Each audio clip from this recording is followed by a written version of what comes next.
Folks, here we are again. True journalism that you can do something about with none other than New York Times bestselling author and the only woman I know that was knighted, Lady or Dame Brigitte Gabrielle. How are you, Brigitte? Hello, Brad. So delighted to be again with you for another episode. I love doing this with you. Oh, I love it too, Brigitte. You know what? People are excited about this because it's the first of its kind. It's news you can act on in real time.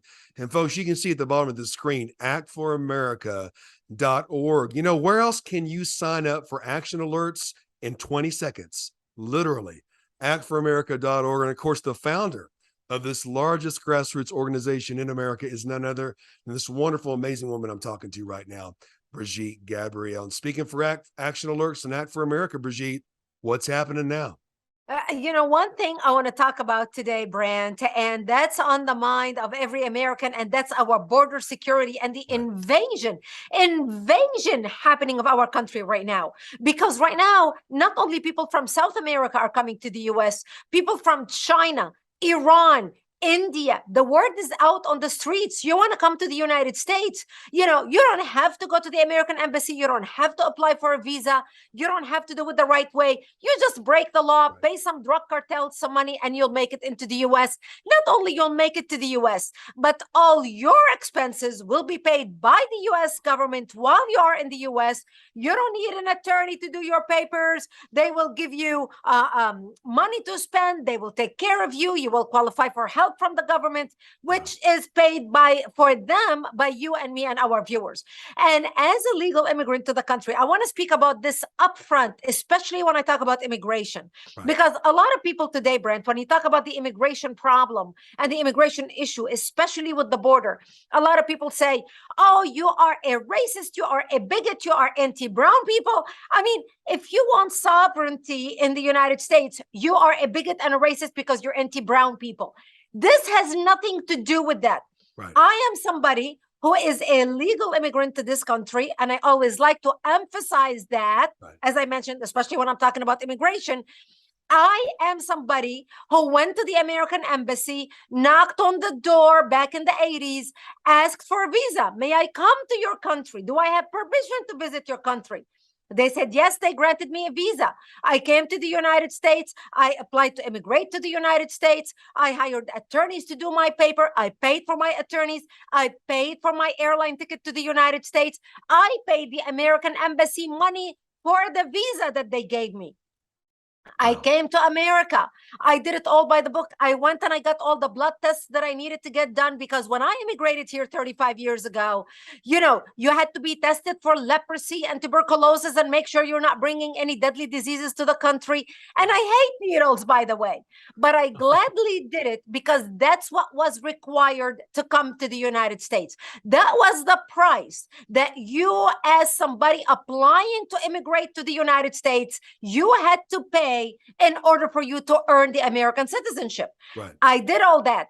When I was granted my green card, I had to study a 2-inch thick book written by the Daughters of the American Revolution about America's history, our Constitution, our Bill of Rights, our judicial process, our Congress. And I had to take an exam, a written exam, as well as a verbal exam in English, and pass both in order for me to become an American citizen. By the time I got my citizenship, Brent, I knew more about America and its history than my American-born husband did. That's how I became an American. So as somebody who's gone through the process, the legal process, the rightful way of coming to the United States, the way millions of immigrants before me came to America, I can now speak about the criminals who are breaking the law to come into our country, who are sneaking through our borders, who are invading our country. I want to talk about the companies, the organization that is supporting them. When you watch the invasion coming through our border and you watch these, now hundreds of thousands of people, millions, who are now estimated to come into our country illegally, especially under Biden. These people are not only supported by our government to come, but they are supported by 9 federal contractors. 6 out of the 9 are religious charities who are getting millions of dollars from our government to the tune of billions. This is how much they're getting from the government in order to bring and facilitate these criminals to get into our country. And these religious charities are not passing the bucket on Sunday morning, collecting it at church, the $1 billion. They are getting it from our tax dollars from the Federal Reserve. And that's not counting all the extra money for welfare benefits, etc., that they are going to get on top of that. So here, who they are, because I believe it's so important to expose them so the American public will understand who's really involved in destroying our country. Because right now, this invasion is in the path of destroying our country. So here are the participating nonprofit organizations who are making millions from our tax dollars. And excuse me while I put my reading glasses on. Lovely. Church World Service, a religious organization. Ethiopian Community Development Council. Episcopal Migration Ministries, another religious organization. Hebrew Immigrant Aid Society, another religious organization. International Rescue Committee. U.S. Committee for Refugee and Immigrants, Lutheran Immigration and Refugee Services, another religious organization, United States Conference of Catholic Bishops, another religious charity, World Relief Corporation, an evangelical charity, raising millions of dollars from the government, lining their pockets in order to bring these refugees into the country. These 9 federal contractors work with 350 subcontractors and 190 cities across the United States, and they are picking up these guys and busing them into your city and settling them. And here's how that works. These refugees, by the way, these migrants are settled within 100-mile radius of whatever that office of that subcontractor is. The contractor gets a one-time allocation of $1,125 per person, per migrant, to resettle them. That's about $5,600 per family. And it is used to finance their resettling them into the country. The money needs to be spent in about 30 days to buy everything that they need. So they get them over here, they resettle them, they pick them up, they bus them into a city near you, etc., and get them settled. In addition to the cost of $1,125 per person, the contractor gets an additional $1,000 per head for themselves. So they have to spend $1,125 on a migrant, and they get to keep, they get $1,000 on top of that for their own pocket per head. They work with the migrant for 6 months, and then the whole process starts again with their extended family. So let's say I'm Christopher, and let's say I come from Ecuador and I was able to sneak into the United States. Catholic Charities pick me up from the border. They take care of me. They bus me to wherever I want to go. They take care of my papers. They try to help me, whether I need a lawyer, whether I needed this, all paid for by them. And then after 6 months of them taking care of me, then they can start the whole process again by helping me bring my mother, my father, my extended family, my wife, my children, whoever. If I had 10 kids, I need to bring. If I'm from Iran, if I'm from Somalia, if I'm from any country in the world, this is how they are doing it, to the tune of millions. And they need to be exposed. And to give you an idea, this was before Trump, by the way. This was before Biden. This was before Biden shenanigan. This is when we were estimating only what was costing. To give you an idea, because we were working against these organizations, I'm going to share with you the 990 of one organization, Lutheran Immigration and Refugee Services. This is why with mainstream Christianity, like the Catholics, the Lutheran, the Episcopalians, they are, they got your heartstring. Oh, we're helping people. We want to help people. Families broken apart at the border. The help has nothing to do with helping the actual people, because we know the people are going to be more hurt by the drug cartel getting to the United States than actually being helped when they get here. What these charities are doing are lining their own pocket to the tune of millions. It's a business. It's a big business. It's a multi-million-dollar business. It's human trafficking. It's what it is. Exactly. And the human trafficking. So the Lutheran Immigration Refugee Services, back in 2015, when we were working with them, when we got their numbers, they received from their revenue for that year was 59,862,898. So almost $60 million. Wow. That was their revenue. The total federal grants were almost 56 million. So out of the almost 60 million, 56 million were from the federal grant by our tax dollars. Most refugees, most these migrants are on welfare because as soon as they come here, they need to play, they apply for welfare. Once they are on welfare, then they qualify. Anybody who is on welfare qualifies to be eligible for the work opportunity tax credit. So anybody that employs them. So let's say you are a Starbucks, you are Starwood Hotels, you are Chobani Yogurt, who employ all these people. By the way, they are the biggest drivers of employing these type of people coming into the United States. Wow. Anybody that employs them is eligible for the federal work opportunity tax credit. Any employer has an incentive to hire a migrant like that than hiring an American citizen looking for a job, because basically the salary of somebody who's a refugee who is on welfare in our country is subsidized by the government instead of the company itself. Let's take Chobani Yogurt paying out of their own books for that employee. Do you see how that works? Wow. Unbelievable. So there's an incentive for funding and enabling the invasion of our country with people that, quite frankly, Brigitte, I want to bring this up, and I always want to be respectful to those who come to our country. We love people who come here the right way, the legal way. But have you seen a correlation between those who come here illegally and those who come here legally of which way they vote? It strikes me that someone who will go through the process legally would perhaps tend to be more patriotic and therefore perhaps vote more patriotic than those who come here illegally. Have you seen any correlation? Absolutely. Absolutely. Look, I am a legal immigrant to this country. Like I said, I did it by the book. A lot of my friends, almost all, a lot of my foreign friends all did it by the book like I did. They immigrated from England. They immigrated from Australia. They immigrated from Lebanon, from Egypt, from all over the world. I mean, when I have a party at my house, it's like you're attending a party at the United Nations. Every two people are speaking a different language. We all speak English, but it's amazing because of our background. And so people like me who did it by the book, who came here because we wanted to prove something. We wanted to prove that we can be all we can be. We wanted to discover what we can be, because we come from a country where you have a ceiling, and as an individual, you can only go to a certain level.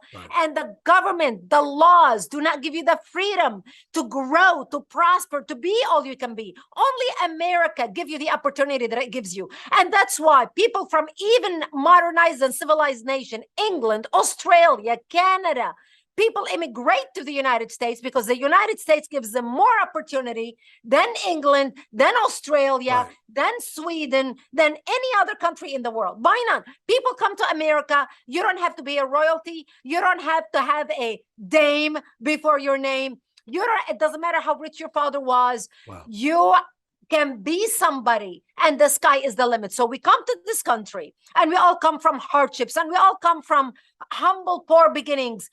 Our parents were not rich. And then we come to the United States, and we work our neck off. We work 2 jobs, 3 jobs, 4 jobs. It doesn't matter to provide for our families. I started my own business when I came to the United States. I was willing to do anything and everything. I remember when we bought our first computer, I put an 8x10 sheet at the university next to me. I lived next to a university next door. We'll type student papers for $1 a page. And I would put my children to bed, my 2 children. And I would sit at 10 o'clock at night till 2 o'clock in the morning typing student papers. So I can make $1 a page. And that paid for my family for meals as we were building our business. I was willing to do whatever it took, work as hard as I can.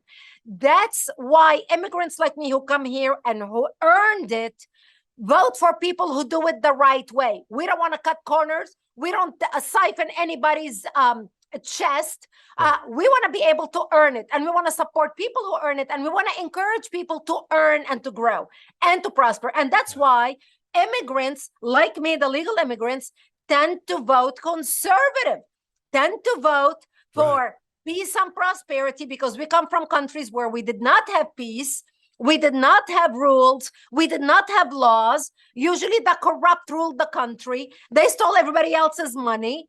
The strongest person ruled with a gun. So we come to America because we want peace. We want law and order. We are willing to pay taxes so we can have great roads without potholes. We are willing to pay our tax dollars so we can have strong bridges where you're not going to drop dead driving on a bridge, because we come from countries that didn't have that. And that's why we support conservative values. And that's why a lot of immigrants in the country, Brant, are not happy with the cost of illegal immigration. I know people, friends of mine, who are still waiting for 10 years to be approved to come to the United States. Wow. They paid their legal fees, they paid their law, they did their papers, they paid their lawyers, and they are still on the waiting list to come to the United States. So can you imagine how they feel, or how I feel, when I see criminals sneaking through the border, just waltzing their way into the United States, and on top of that, we pay them to be here and break the law? It's mind-boggling. It truly is. But making that correlation, and I'm glad that you did, Brigitte. I mean, you came here legally, and what happens? You become a New York Times best-selling author. You start the largest grassroots organization in America. I would dare say that legal immigrants many times can be the best citizens of America because they know more history about America and the Constitution than the average American does and takes for granted. That's why, folks, it's very important. Take act for America. It's good to pray for America, hope for America, dream for America, think about America. It is time for everyone to come together and to act for America. And really, less than 1 minute, you can sign up on Act for America and get the action alerts right then. Is the simplest thing you can do and the most powerful thing you can do, when you can call your representative about these action alerts that you will be getting, that the mainstream media does not want you to have. You know, Brigitte, it's interesting because the goal of the communism is to do away with the middle class. And we see incentives even for now religious institutions, as well as organizations and businesses, to hire people that will help do away with the middle class. Exactly. And, you know, it started under Obama, and it just started growing and growing and growing, and it became a big business. All this, I mean, look at all the people that came under Obama, and that's what President Trump was trying to stop, that invasion and the refugee resettlement. I mean, look at the people that came. This whole thing, when we started talking about refugee resettlement, that's how all these organizations started making money and realized there is big business. Resettling the Somali community, resettling the Syrian community, the Iraqi refugees. Remember all these refugees that were coming into the country since 2000? So these organizations realized there is big business in resettling refugees, and now obviously big business in settling migrants who are breaking the law. And that's why, again, like we said, this is a show about taking action. And we want you to go to actforamerica.org, click on Act Now, and click on Act Now National. We have a petition called Stop the Invasion, and or Finish Building the Walls. We have multiple petitions about the border. We want you to go sign them. It doesn't take you more than 2 minutes to sign them. We have an email rewritten for you to your elected officials. We have a petition you can sign. We have a post you can post on your social media, on your Twitter, on your Facebook, on Getter, whatever social media you happen to be on. We give you their phone number in case you want to call them, and we even give you a script so you'll know exactly what to say to them. Our Stop the Invasion Action Alert brand has over 2.3 million actions taken on it. A lot of people. Go to actforamerica.org, click on Act Now, and under Act Now, you'll see the Act Now National. Click on Stop the Border Invasion and many different border action alerts that we have. And to give you an incentive why you need to do that, I want to share with you some numbers as to the cost of what we used to think back then was only 11 to 12 million migrants. Remember that we wanted to settle and give them amnesty? I mean, now we know that number is over 20 million. But the numbers based on 11 to 12 million, let me share with you the cost of what illegal immigration is doing to the United States. $11 billion to $22 billion is spent on welfare to illegal criminal aliens each year by state governments. 11 billion to 22 billion. And that's only on an estimate of 11 million illegal immigrants that we have. $22 billion a year is spent on food assistance programs such as food stamps, WIC, the WIC program, and free school lunches for illegal criminal aliens. $2.5 billion a year is spent on Medicaid for illegal criminal aliens. $12 billion a year is spent on primary and secondary school education for children here illegally, and they cannot speak a word of English. Still, they cannot speak a word of English. $17 billion a year is spent for education for the American-born children of illegal criminal aliens, known as anchor babies. $3 million a day is spent to incarcerate illegal criminal aliens. 30% of all federal prison inmates are illegal immigrants. $90 billion a year is spent on illegal criminal aliens for welfare and social services by the American taxpayer.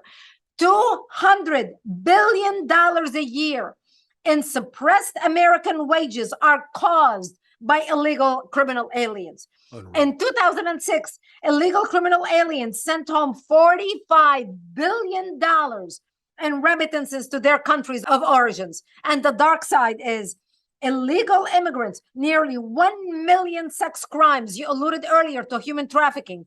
1 million sex crimes committed by illegal immigrants into the United States. So the total cost is a whopping $338 billion a year. And those numbers are only based on 11 to 12 million illegal immigrants that they used to tell us about. And you and I know the number is above 20 million easily. And we know that.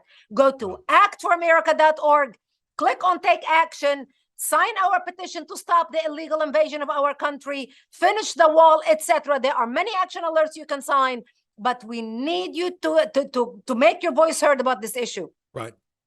Without a doubt, folks. There's a lot of excitement about this. There is a clear and present danger. There is a reason to act now.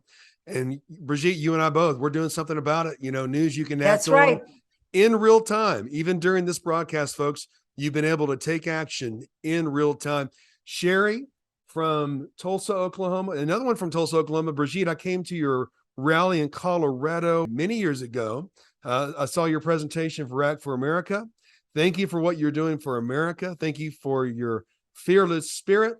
I joined Act for America. I'm still with Act for America today. And I'm encouraging all of my friends to take action and to stand together. Folks, from every race, from every background, that's what makes America great. We celebrate other races and other cultures, and we do it the right way. The best citizens are patriotic citizens, and patriotic citizens follow the law. You know what? If you want the young people in your area, those hands to defend the businesses instead of tearing them down, you will make sure that they are educated and they are brought together to act for America, folks. There's no age limit. It doesn't matter what age you are. It's time to come together. Brigitte, a lot of young people are forming organizations that are pro-life. They're organizations that support the conservative platform. We encourage all young people. I don't know how many, what the demographics are as of this week with young people, but you know what? What a better way to bring people together, bring them into the fold, than to direct them and point them to the largest grassroots organization in America, Act for America. I'm excited about the young chapters that we're going to see as well. But people like Sherry, people like you appreciate that. That's why you need to get behind this. Not only sign up for the action alerts, folks, but also put your money where your mouth is. That Starbucks expenditure, you do that $8 a day. You know what, folks? Starbucks is one of those organizations that's taking money to support this invasion. You don't want that. This isn't a bash on Starbucks, but facts are facts, and facts are not emotional. The facts are what you're going to get at Act for America today. Support them with your financial support.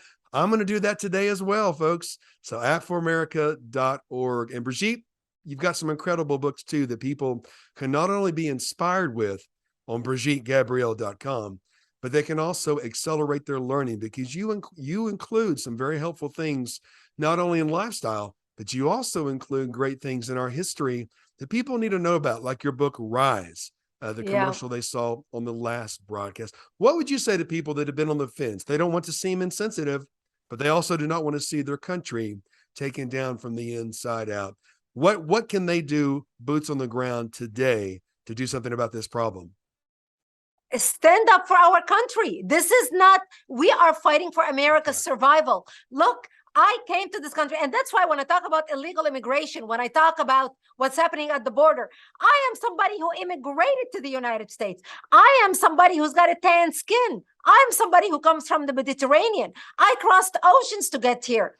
And we need to stand up and fight for America, because if we do not have a strong America in the world, where are we going to go? See, you have to understand, America is the greatest nation on the face of the planet. She is worth fighting for, and we need to fight for her, and we need to protect her. And don't be discouraged. Don't let the people stop you by calling you names. The first thing the left is going to do to stop you from taking action to our country is they're going to call you a racist, a bigot, a homophobe, a xenophobe, an Islamophobe, blah, blah, blah, blah, blah, etc. Don't let it brush over your shoulders like water, because after they call you names, and then what? There is nothing they can do to you. Names don't mean anything. They cheapen the name so much, which is a shame. Right. They cheapen the name so much, because there are true racists that we need to stand up against and fight. But to call everybody that loves America racist, to call everybody that wants law and order and standing with our police racist, to call anybody who wants secure borders racist, to call anybody who wants to reform immigration racist, that's crazy. So don't let the label stop you. Go to actforamerica.org. Sign up to get our action alerts. Start a chapter. We have chapters nationwide. Start a chapter in your community. If there is no chapter you can join, start one. We will mentor you. We will train you. We will give you all the support you need to have a great chapter. So together we can take our country each one step at a time. And if you don't have the time to do all that, by all means, all of you who are watching us right now, like Brent said, you know, people drop $5 at a cup of coffee at Starbucks or Dunkin' Donuts or anywhere else. If you would donate $5 a week to Act for America, it will make a huge difference in our budget to fight this issue. Because programs that we have, like the Act Now tool that we have built that cost us hundreds of thousands of dollars, somebody has to pay for that. And since we on the right do not have Soros, do not have Hollywood, do not have Silicon Valley, do not have all the tech companies, do not have the media, we have to rely on ourselves to fight for our country. And our philosophy is, when everyone does a little, together we accomplish a lot. So we're not asking a lot of people to make, few people to make big sacrifice. We're asking a lot of people to give chump change to make a difference for the country. And I encourage you, if you can stand with us financially, go to actforamerica.org and support our work. Brigitte, another fantastic show. News you can act on, folks. It's happening. Young and old, they're coming together. They're acting for America. Can't wait to see you until next time. We'll talk to you soon. And God bless you. And thank you once again, Brigitte. Thank you, my friend. See you tomorrow.